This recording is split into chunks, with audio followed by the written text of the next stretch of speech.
Yeah, great. Well, maybe I'll start. My name is Charles King. I'm a managing director with KPMG, and I provide consulting services, mostly for finance functions in large global organizations. I got involved with arts at a really young age through a program that United Arts actually sponsored. Right? I went to the Philharmonic when I was a kid, and I went to the Orlando Repertory Theater because I went to Orange County Public Schools. And I grew up in a family that was, that we didn't go to the theater. We didn't go. The only time that I ever saw a Philharmonic orchestra or a theater piece was because of United Arts. I didn't know that at the time, obviously, but that sparked an interest in music that got me to join band. Band got me to buy a drum set. The drum set got me to join a little garage band with some friends. And I ended up being a professional musician for 5 or 6 years. And at some point I realized that, being a consultant pays a little better than being a musician, and I got out of it. But I still play the drums, and it's still kind of my release. And I moved around, and I came back to Orlando in 2017. I found out about United Arts, and I realized that United Arts was what, in a very direct way, what kind of got a big part of my life kicked off. And I thought, this is a great thing to be a part of. And so here we are. I'm learning more about everyone who's up here too. This is great. Please use the mics. I can hear you, but I'm not sure about Jeffrey Moore, the very bad. Can you hear? Okay, thank you. Okay. Hi, everyone. I'm Dr. Wendy Javoglu, and I'm a proud member of the board of United Arts of Central Florida. I've been a board member since 2019, summer of 2019, and my current role outside of being a board member is I work for Valencia College. I'm about to celebrate my 25-year work anniversary at Valencia, which is so and I'll just say this, that I started at Valencia as faculty teaching humanities. So I, like Charles, grew up doing some music, and I ventured into musical theater, and I played piano and flute and did band and all of that. And when I got to college, I realized, unlike Charles, I was not good enough to continue on in my my musical career, but I still loved the arts, and I wanted to be a part of it. And so humanities was really perfect for me as a major at Florida State because, it taught the ideas and the philosophy and the history behind the arts, and allowed me to continue on in really becoming an arts enthusiast and activist. And so I will say after that, I ended up teaching humanities at Valencia, and I'm currently at Valencia as the campus provost for our downtown. So it's right on the other side of 55 West there, our downtown campus and our Winter Park campus, as well as our transfer initiatives. We do a lot of deep work with UCF in that regard. And prior to my campus provost role, I was the founding dean of our School of Arts and Entertainment at Valencia. So it's really been amazing to be an arts fan, an arts practitioner, an administrator.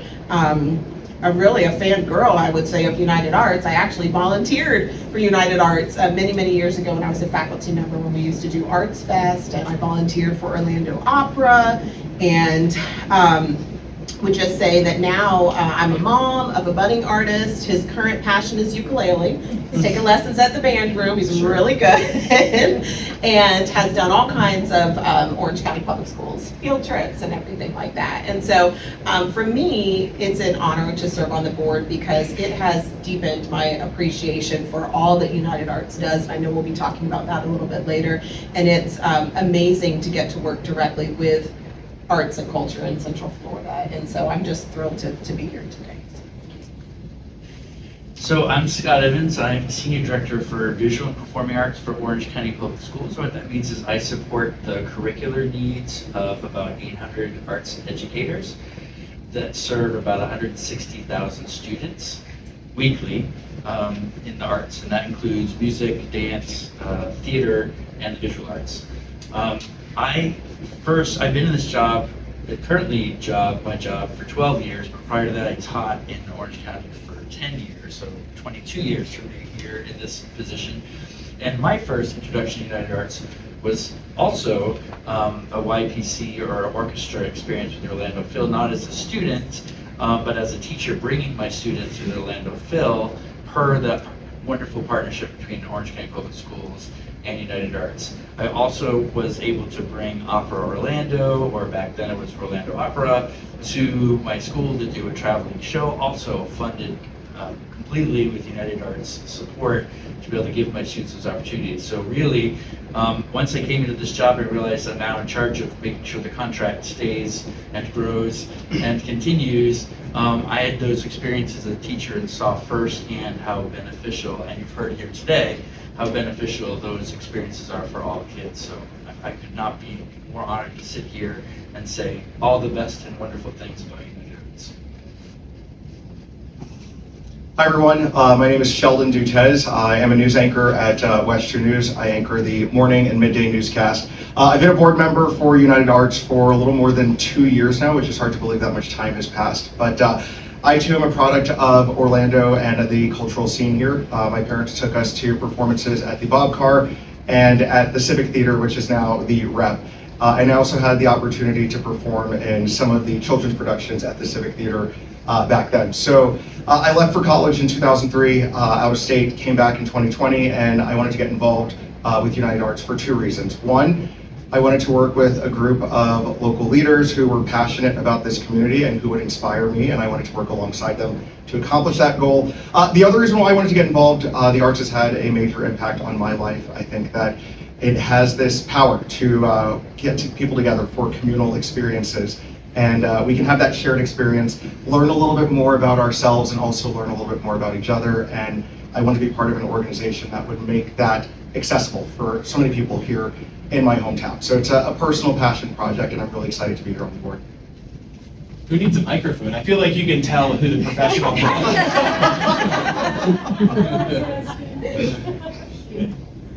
I wanted to ask all of you, what makes United Arts unique from any other arts and culture organization? Yeah, I mean, there aren't many United Arts organizations in the country. I think there's only 4 or 5. And the reality is, to raise the kind of money we need to have an active arts and culture scene, we can't have 30 to 60 organizations all going after the same donors all the time. We need a more organized effort. We need someone to run these programs with Orange County Public Schools. We need someone to help organizations like Orlando Health apply for these kinds of grants. And when you think about the organizations that are already established, like the Orlando Ballet or the Orlando Phil, they've got a network of people that go to their shows. They've got a network of people that donate. But there's a whole group of organizations that are trying to be the next Orlando Repertory Theater and are trying to be the next, art museum, but they're not there yet. And who's helping those really small organizations? One of the things that I thought was most powerful is we had some people that we funded called Black Theater Girl Magic.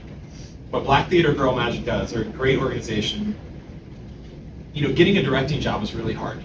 But what Black Theater Girl Magic does is they work with theaters and actors and lighting designers and stage hands to give people an opportunity to direct one scene and get it on film, so that people who want to direct have they have a portfolio, they have a work product.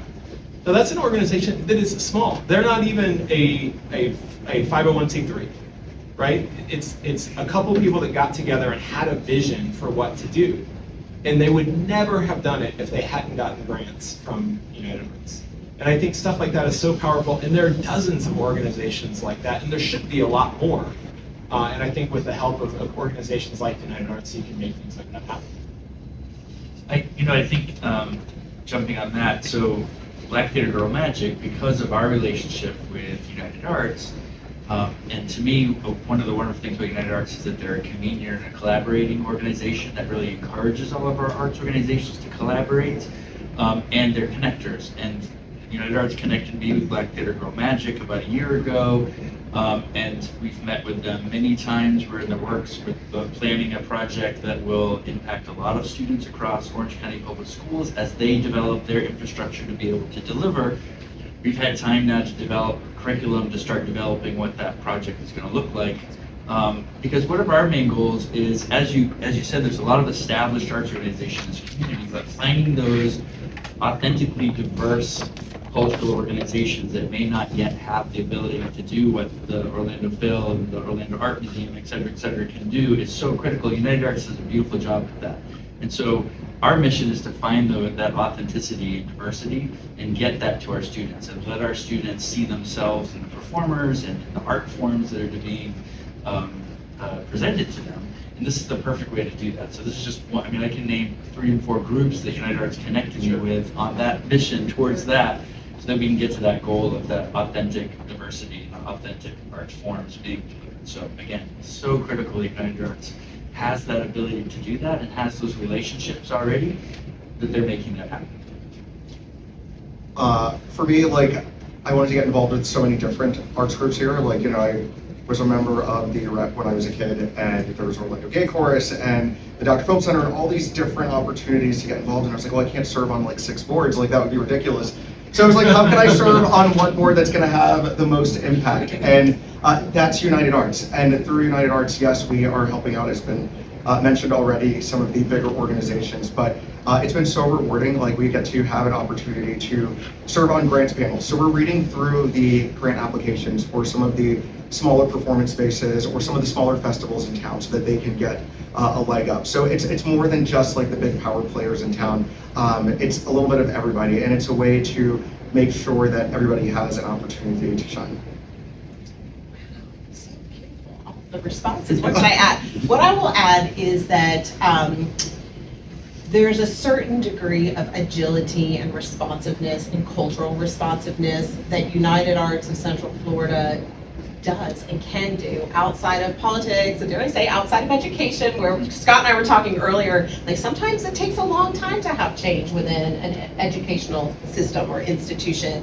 And I've been so impressed to see, like, have a front row seat to, and I'm going to do a shout out to the leadership of our executive director, CEO, Jennifer Evans, you know, to see the responsiveness, whether it's to things happening in the community, whether it's, I mean, a big example would be, of course, COVID and the pandemic and how United Arts stepped in. Aside from that, stepping into the need to have more diversity in the voices that are represented in our art museums and on our stages, as has been mentioned. The responsiveness to data.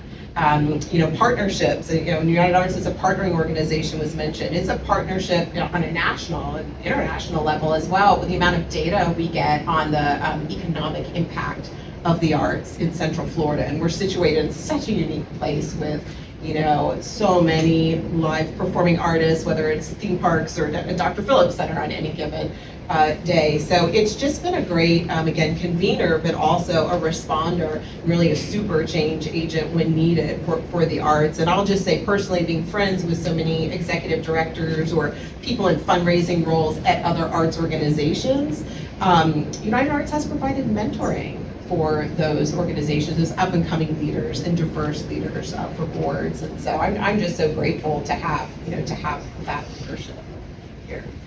One thing I'd really like to add is, you know, United Arts does or commissions periodically studies about the health of art in Central Florida and how Orlando compares to other cities. And what's really striking is, you know, we're acting like the ballet and the Phil are these big power players in town, but compare them to similar organizations in other cities. Look at Atlanta, look at Nashville, look at Columbus, Ohio. Our arts organizations are anemic compared to all of those cities. If you look, the biggest, you know, I think the top 5 arts organizations in Orlando all together generate about $40 million in revenue, right? The top 5. The top 5 in all those other cities are between 100 and 200 million a year, right? It's just like what we do in Orlando is a fraction of what other cities, on any basis, look at it on a per capita basis, you look at it over time, our arts organizations are underfunded. And I don't know how you solve that problem or how you would start solving that problem without a United Arts. And if you project forward, you know, our population is going to double in the next 7 years. We're going to be the size of Atlanta 7 years from now. And we are not going to be able to keep up from an arts and culture standpoint. And let's face it, arts and culture is one of the reasons that we grow. When we want organizations to come to Orlando, they're not as interested in Disney World and Universal, right? That's why tourists come to Orlando. Businesses come to Orlando because they think we have a place where their employees want to live, because the cost of living is low and because the quality of living is high. And if we don't have a vibrant arts and culture sector, then that equation doesn't work out. I love what you said there, Charles, and that's a segue to my next question. Why does KPMG think it's important to give to the arts? Yeah, I mean, I think I stole my own thunder. That's probably why I speak so passionately, because that is the conversation that we had a few years ago. I'm sure most of you are aware, we have a large development out in Lake Nona. We've got over 1,000 employees in Orlando with a lot of growth coming. And when, and you can imagine that's a big global firm. We've got almost 300,000 employees in total. There were a lot of cities that were vying for our, training center, what we call the Lake House. And we had to decide, where do we want our people to come? Because everyone in our firm starts their career at KPMG at the Lake House, and they come every year for training, right? We've got 800 hotel rooms, hundreds of thousands of square feet of learning and convention space just for internal purposes. It is really, in a very real way, our cultural home. It's where we kind of bring people in and tell them about who we are as a firm. And so we had to decide, where do we want our geographic home to be? And we chose Orlando for a lot of reasons. But all of the people that we bring here, we want to be proud of the city that we live in. And we want to have great success stories coming out of Orlando. And those great success stories are almost always cultural success stories. And if we don't invest in that, we're not going to get those success stories. We're not going to have that pride in our hometown. And I think it's just so important to really love where you are. Thank you for your response. Dr. G and Scott, why do you think it's important to invest in arts education? We want a show called Dr. G and Scott. That's a show. We'll talk about arts education. This will be our first segment. So the question was, why? Why do you think it's important to invest in arts education?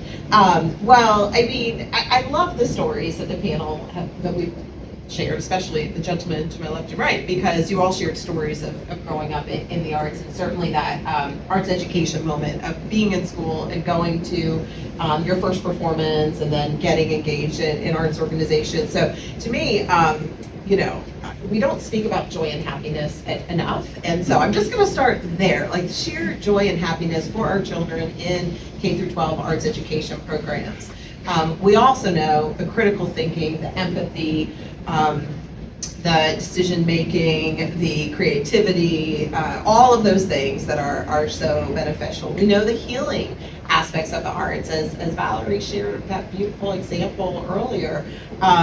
We know the importance of arts on mental health as well. So, I mean, to me, part of it is wellness, is really that wellness, that mental wellness, emotional wellness, and that shared joy. Part of it is finding your tribe. I mean, I was also in band. Band was my tribe growing up, and I see this so much where students who either become part of the theater at their high school, or become part of the band, or part of the morning news show, or they're working together on a video game, or whatever it is, it helps with those communication, those interpersonal skills, those opportunities to come together and work on something creative. And frankly, we need that for the future. So at the college level, I mean, we need that so that we have the future, innovators, ideators, thought partners, placemakers, all of that. And so I will just end it by saying that there's some really, really great research too that shows that students who have early arts education experiences and then continue on with after-school arts programs, and maybe they're taking a ukulele lesson, or drum lesson, what have you, will grow up to give more to the arts and be more engaged in the arts themselves. And I think we've heard some stories of that already today. So it's really, I mean, it's crucial to our future to have.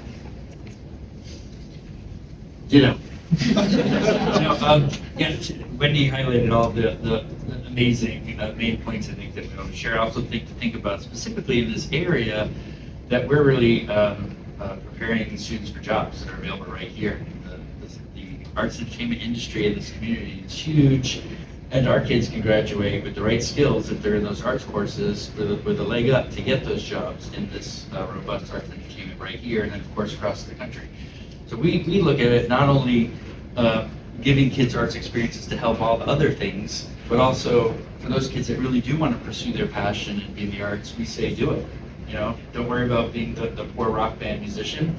Be poor and work a couple other jobs. If it's what you're passionate about, why do anything else? I mean, why do any other job that you're going to spend so many of your days and hours with? We want you to do what you're passionate about. And so that's really what we also work to prepare students for, is you have jobs right here that you can walk out the door and go either off to college to continue your skill building or go into an internship or an apprenticeship right here in town. So there's so many opportunities.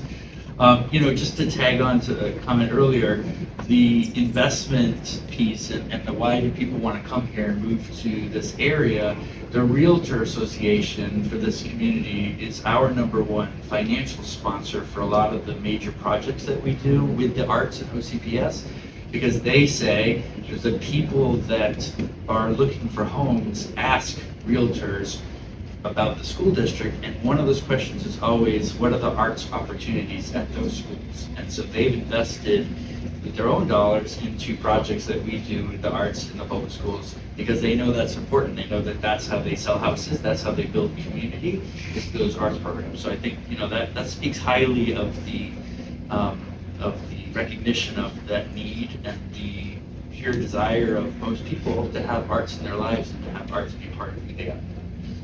So I want to piggyback on that for a moment, because also we learned in a lot of research on generations and millennials and now Gen Z, that when seeking out what city, and this is to your point earlier about like supporting the community and having this thriving scene when it comes to arts and culture, is that what was trending was moving to a city because of arts and culture and then finding a job. And so now millennials are parents, right? And so they're asking the realtors these questions, Right. like, what is this school have, you know, a good arts program or any arts program? So it's interesting. It's all part of placemaking and why people would even choose to live in related communities. You see the generational research. Wonderful points. Sheldon, how have the arts helped you as a professional?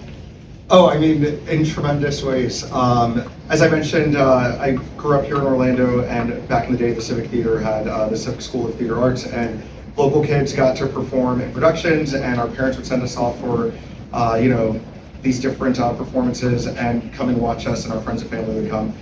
And just that ability to work on the interpersonal skills, as you were mentioning, conquering my fear of public speaking at an early age, and develop. Yeah, I know it helped out quite a bit.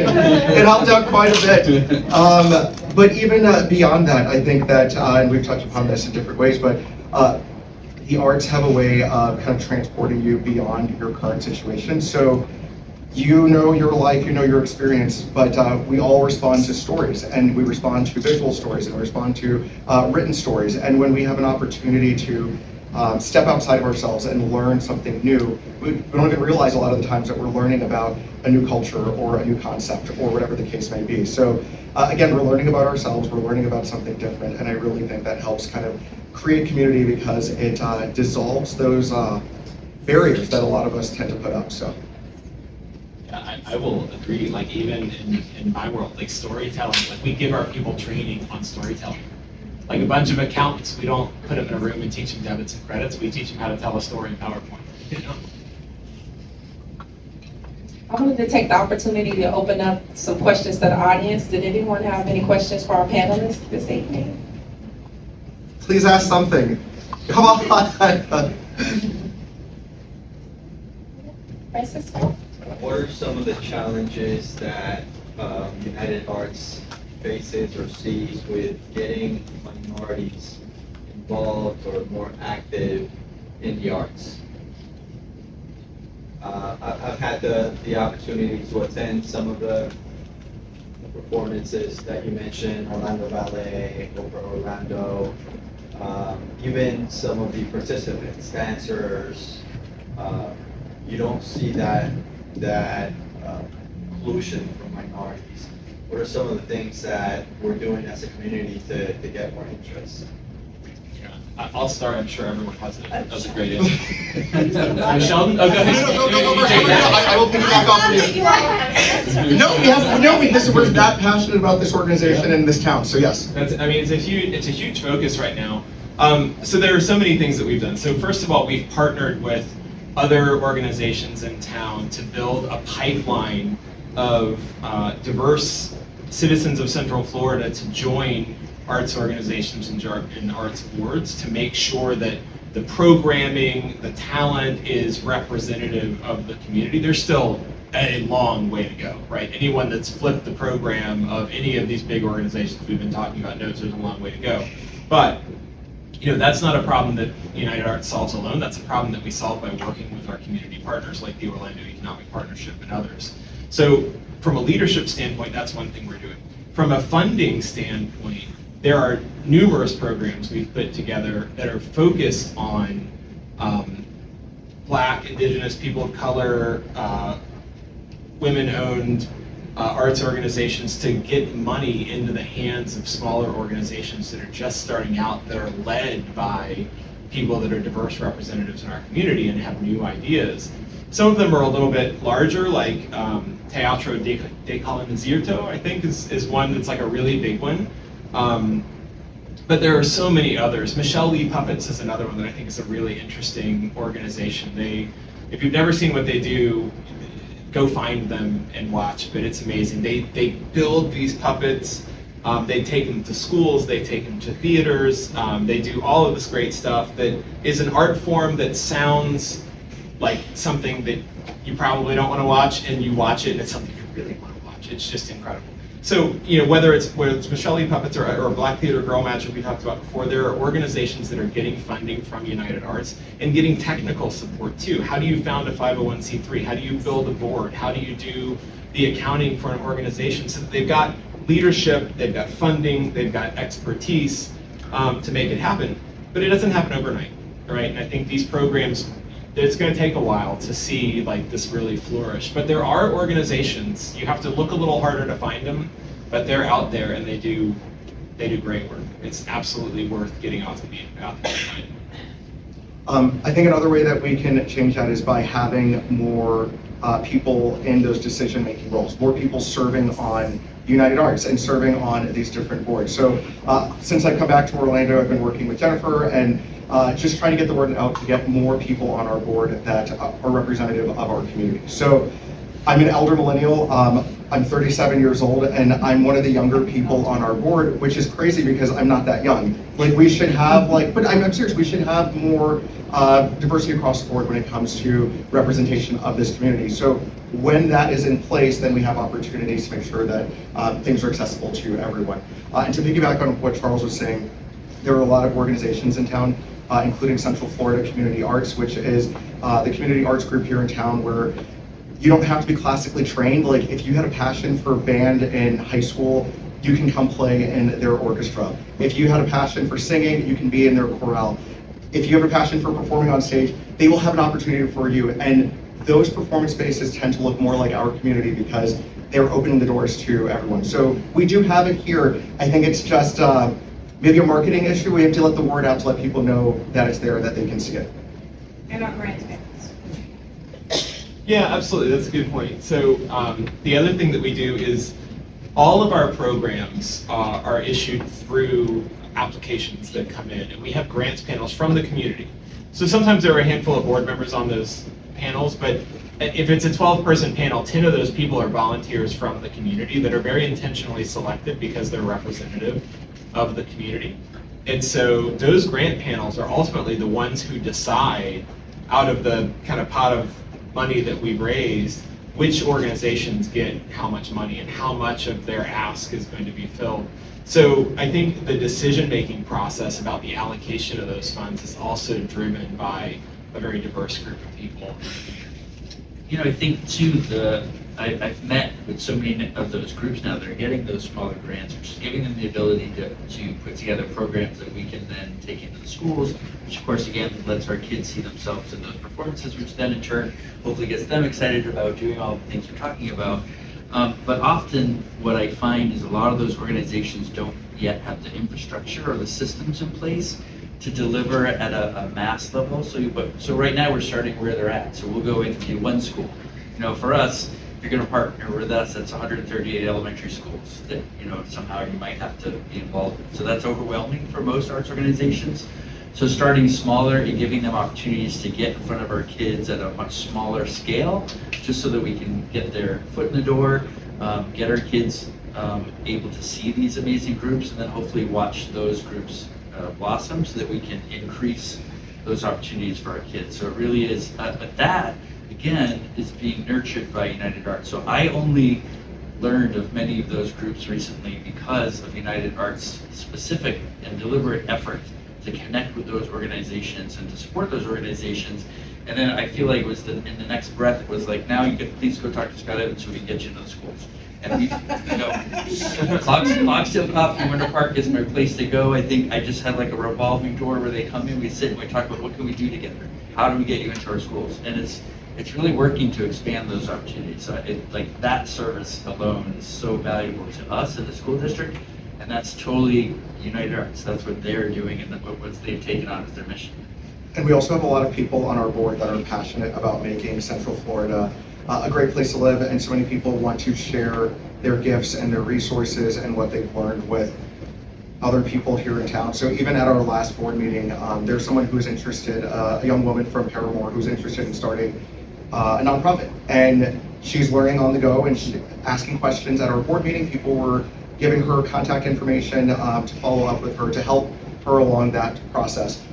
So, you know, each one reach one, and a lot of people on our board are doing that. It's amazing.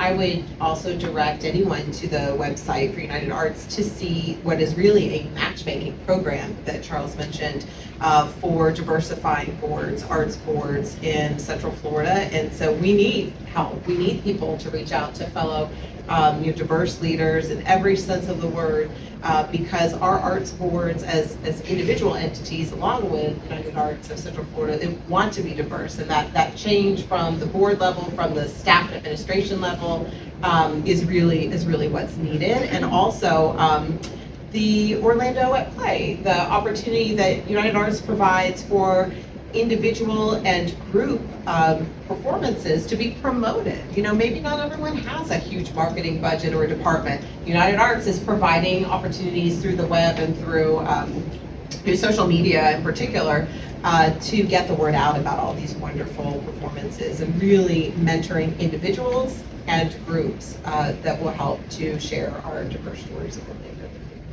Yeah, the board matchmaking portal is a good one. Jennifer loves it when I call it Tinder for board members, because that's kind of what it is. It's genius. Like, it could expand into other sectors. But It needs to. a one-stop shop to kind of Yeah. match your interests with some of the needs in our community. There are 600 board positions in the arts. Not just our board, but there are 600 board positions. It doesn't have to be this general, it could be one particular art. And we have folders with information about how you can get involved with us, different volunteer opportunities, who's on our board, our upcoming public-facing events. So you'll be able to have an opportunity to learn about all those things as the evening winds down. Were there any other questions from the audience? Yes, ma'am. So with the population influx coming in, obviously there's going to be more built infrastructure. And as somebody who works in that environment of built infrastructure, this may already be happening with your group and I may not be familiar, but are there any plans for advocating for art to be inserted in the space of the built environment, not necessarily in terms of performance or in terms of sculpture, but something else that's more interactive and just as creative and educational? It's a good question. It's a really good question. So I know there are a few projects that I'm probably not supposed to talk about. Jennifer, you may know the ones we are allowed to talk about.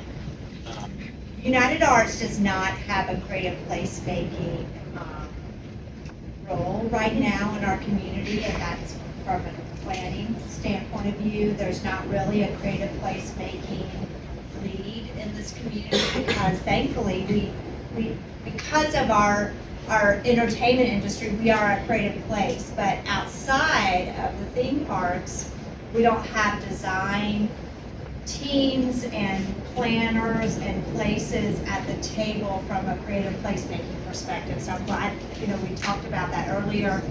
United Arts is a resource for that, but we are not at the table at that level of what does the future of creative placemaking look like in the planning process of the future of our community. And I appreciate you asking the question.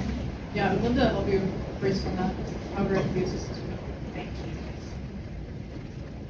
Well, thank you all for an amazing conversation and giving us your point of view of why it's important to support United Arts of Central Florida. We appreciate each of you.